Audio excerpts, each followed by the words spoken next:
Welcome to a needle felted pumpkin tutorial. I'm Sandy and I am just going to show you super fast how to make a beautiful needle felted pumpkin using art bats which look absolutely stunning. This one just reminds me of the planets, some sort of lunar landscape, and then I've added all these gorgeous embellishments, and it's just a 20-minute project. It's absolutely stunning, and I know you are going to fall in love and be as passionate about pumpkins as I am once you start making this. Welcome to my super fast needle felted pumpkin tutorial. I have created the core base, which is just any old wool wrapped up together, folded in like a bread loaf. A farmhouse bread loaf, one of those nice round ones. You just gather all that old wool in, keep it very soft. This is soft sculpture, not firm sculpture. Look how much air's in that. That's exactly what you want. Now you can have a look at all my other pumpkin tutorials. There are many of them, but what I wanted to use in this instance is I wanted to show you how a luxury art bat can really transform the look of your pumpkin. So whether you're doing traditional, whether you're doing numpkins, bigger pumpkins in a traditional style, there's winter pumpkins, so many variations. I've got this beautiful art bat, and this is wool tops, but I'm just going to spread it out and just see which bit I want to use because it is glorious. I definitely want that in, and I'm going to add some decorations on the top. It's like a big blanket, just carded wool tops with silks and lovely fibres in. You can find so many sellers on Etsy. This wants to be the top. This is going to be my bottom. So I'm going to bring that in and I'm going to poke in with the needle just so that holds. Then take another section. Don't worry about anything showing through. Take some of that off. And poke through again, but make sure you pull it in nice and firmly because this is going to shape your pumpkin. I usually use carded bats, but I have some of this gorgeous art yarn, so I thought, well, I'll give this a go. I'm going to just pull some of that white off because it's covering up these beautiful colours, which is fine if you're using it and you're blending and spinning, but I want to see these lush colours. And it is quite extravagant using this art yarn, but it does work really beautifully. Not too much there, and you don't use all of it. So I'm just going to pull that in as well with that.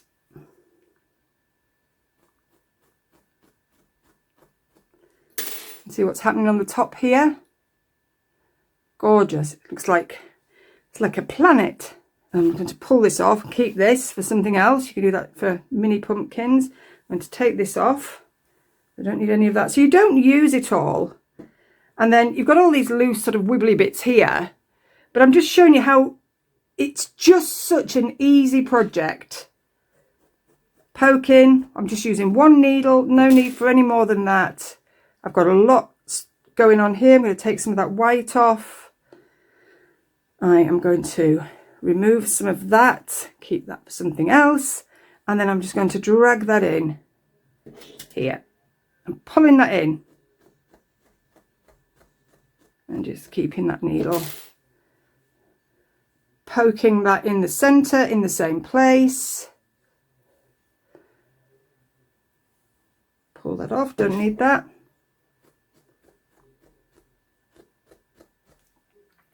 Smooth that in. Can you see where we're going with this? Amazing colour this.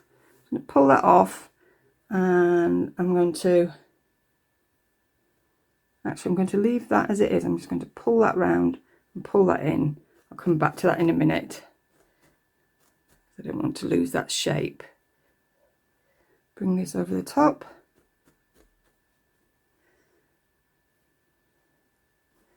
Keep that white. The detail's nice.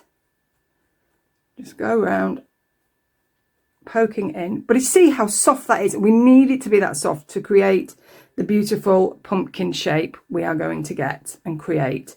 So I'm not too concerned about any bare bits. I think they look fine. I quite like things showing through, but if you are a perfectionist, then all you need to do is just take a little section of wool, feather it out, a few pokes there,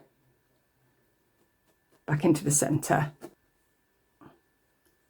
Now, I may have spent normally 5 more minutes just getting that shape absolutely spot on underneath, but I'm just trying to show you how quickly you can do this. And I imagine these as home decor, gifts, you know, autumn gifts, just fantastic. And, you know, you can go huge like I'm doing here. You can go tiny. You've got the little ones here. You've got the traditional ones with that's carded batting, and I've used 2 colours with a very thin colour on top, so the bottom one shows through. You've got numpkins, which are just divine, best things ever. Now I want to create the segments, and with pumpkins I do like to use a wool top because it's strong and you get really long layers. I'm not sure if that's the right colour. I'm just going to pick a different colour. Let's see if this one... Yeah, I think this one's going to work better. I'm going to lose that colour. So this is a blend. It's a wool top. It's a merino wool top, and I think it has silk fibres in, but I think it's called Humbug or something, but it's a really lovely autumnal colour. And if you blend that together and if you needle felt that, then all those colours mesh together and you get something like this. You get a much more blended colour, which again is gorgeous for the autumn. I'm going to split that, just see if that, I don't want it to be too thin. You can just twizzle it if you want, just to give it a bit of strength.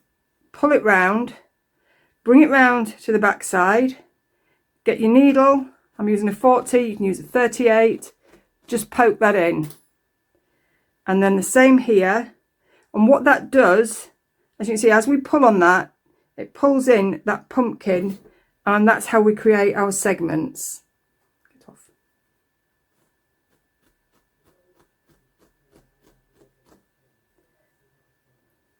And make sure that's sat in the middle, and then we go straight through and make sure that felt's in the middle.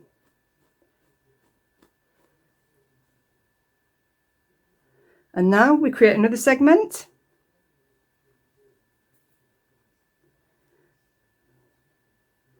Again, you can twist if you want, and you can start in the middle here. So poke that down, make sure that's holding nicely. This bit's going to be covered. I'm not going to do a stalk on this one. I think I'm just going to add some embellishments. And again, even if it doesn't come to the middle at the base, it doesn't matter. It's a bit short, use it, don't waste it. Twizzling that a little bit, bringing that round, going to the center with that.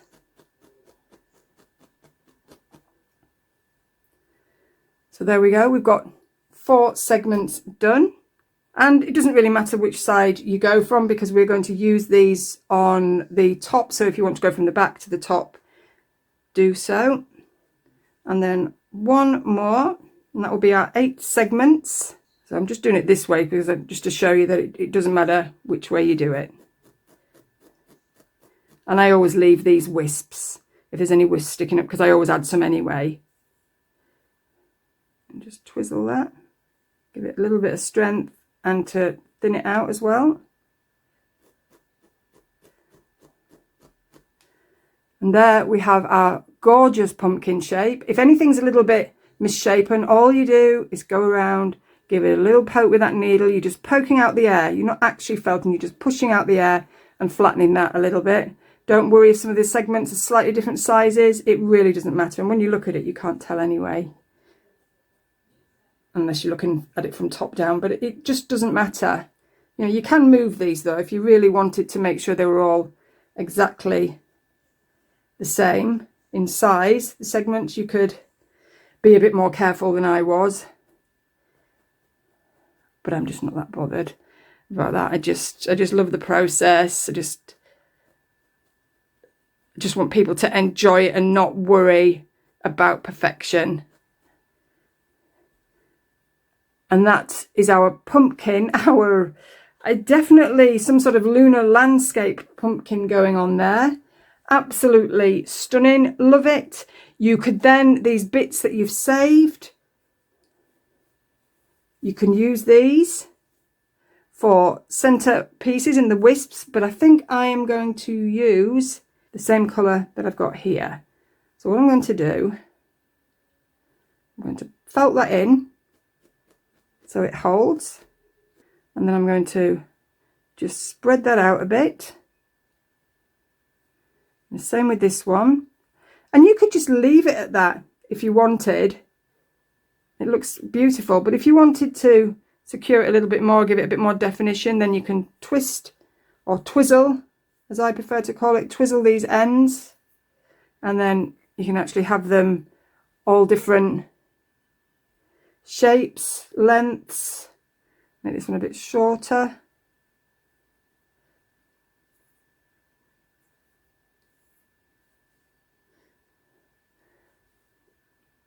You see how lush that is?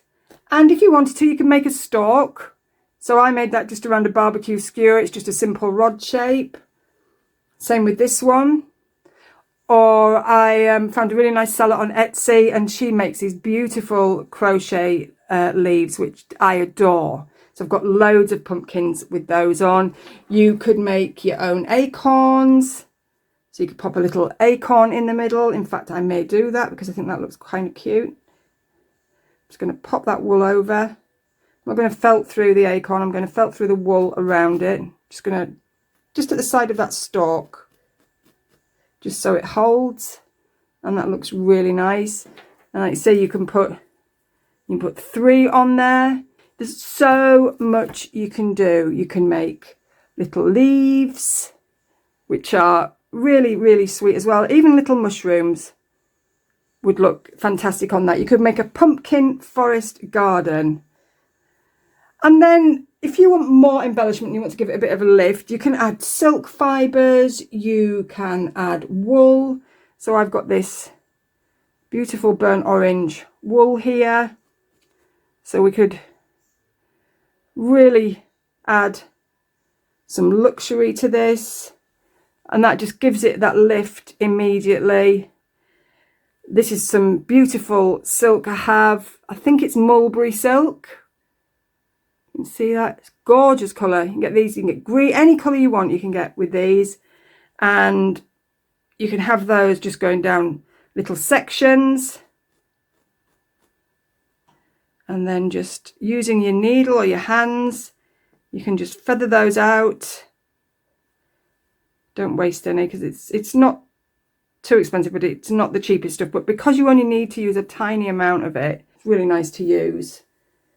And I've got these are Bluefaced Leicester curls, I believe. So I'll take the best curls out of this. Just little twists,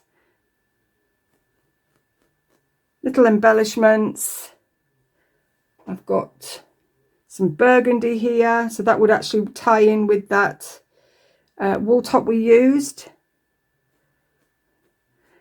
I mean, there's no such thing as an over decorated or under decorated pumpkin. It just depends on your style. That's coming on. Oh, I feel the urge to add something else. What else have I got? I think I have, oh, I know what I've got. I've got this silk throaster's waist, and you can spread it out like a cobweb. I use it for beach scenes. It looks great as part of a seascape. You can use it as spider's webs, but I just think it looks amazing. Just trailed down the pumpkin. Just adds the icing on the pumpkin cake. There we go. Gorgeous. I love that. And it's just less is more kind of thing.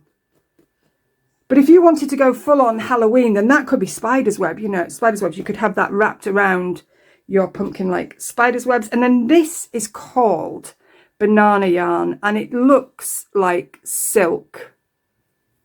It's just lovely, and you can have it, you could just put that as a strip just to lift that section, and again you can fray the edges like so, and you could have that sitting on the pumpkin like that. There is literally nothing that you can't do to a pumpkin that would ever spoil it. I might just snip that and pop that in there. Grab a little bit of wool, because it's a silk fibre, it doesn't felt in so well, so just use colour that you've already got in there, pop that over the top of the end of that banana yarn, and then just poke that in, and that will hold it. Doesn't have to be super firm. Remember, these are for display, these are not toys. And again, you've got that with your silk throaster's waist. And there.